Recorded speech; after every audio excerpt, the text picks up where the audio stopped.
விநாயகர் சதுர்த்திக்கு அடுத்தது நம்ம என்ன பார்க்க போறோம்னு பார்த்தீங்கன்னா ஒரு வித்தியாசமான கொழுக்கட்டை ரெசிபி பார்க்க போகிறோம். எப்பவும் ஒரே மாதிரியா பிள்ளையாருக்கு கொழுக்கட்டை வச்சோம்னா போர் அடிச்சிரும்ல, அதனால இந்த மாதிரி வித்தியாசமாக ட்ரை பண்ணி பாருங்க. வாங்க இந்த கொழுக்கட்டை எப்படி செய்யறதுன்னு பார்த்துடலாம். ஃபஸ்ட்டு நம்ம இடியாப்ப மாவு பிசைஞ்சிக்கலாம். அதுக்கு நான் 1 கப்பு இடியாப்ப மாவு எடுத்துருக்கிறேன். நீங்கள் அரிசி மாவு கூட எடுத்துக்கலாம். இது கிட்டத்தட்ட ஒரு 200 கிராம் இருக்கும். இது ஒரு பவுலில் சேர்த்துக்கலாம். இதில் 1/4 ஸ்பூன் தூள் உப்பு போட்டுக்கலாம். இதை ஃபஸ்ட்டு கிளறி விட்டு கொஞ்சம் கொஞ்சமாக சுடுதண்ணி ஊற்றி மாவை பிசைஞ்சு வச்சுக்கலாம்.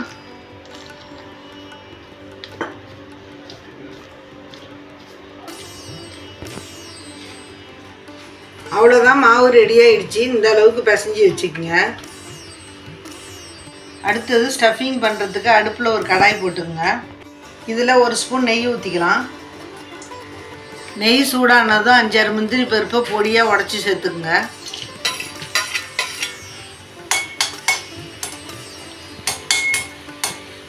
இது லைட்டாக வறுபட்டதும் 1 மூடி தேங்காவை துருவி போட்டுக்கலாம்.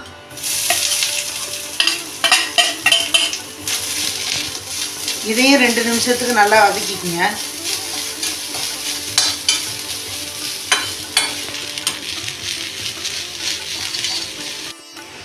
இது வதங்கின பிறகு எந்த அளவுக்கு தேங்காய் எடுத்துக்கிட்டீங்களோ அந்த அளவுக்கு வெல்லம் சேர்த்துக்குங்க.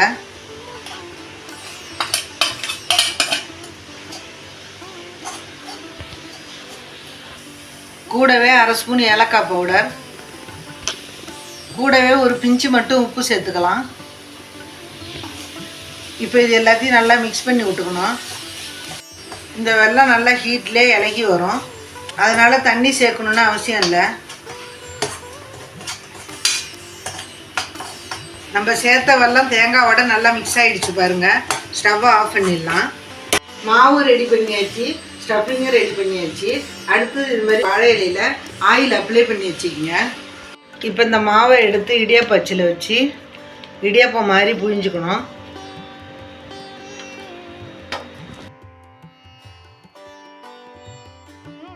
இதை மாதிரி புழிஞ்சிட்டு இதுக்குள்ளே நம்ம செஞ்சு வச்சுருக்கிற ஸ்டஃபிங்கை கொஞ்சமாக எடுத்து வச்சுக்கோங்க.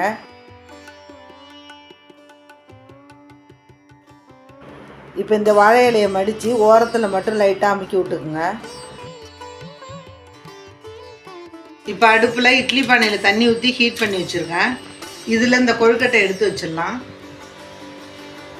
இதே மாதிரி நம்ம எல்லா கொழுக்கட்டையும் செஞ்சு எடுத்து வச்சிடணும்.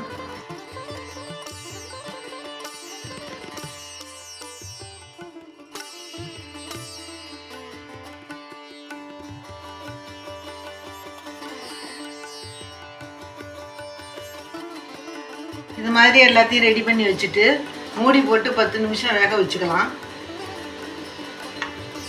10 நிமிஷம் ஆனதும் ஓப்பன் பண்ணிடலாம். ஸ்டவ்வை ஆஃப் பண்ணிவிட்டு ஒரு பிளேட்டில் எடுத்து வச்சுருங்க.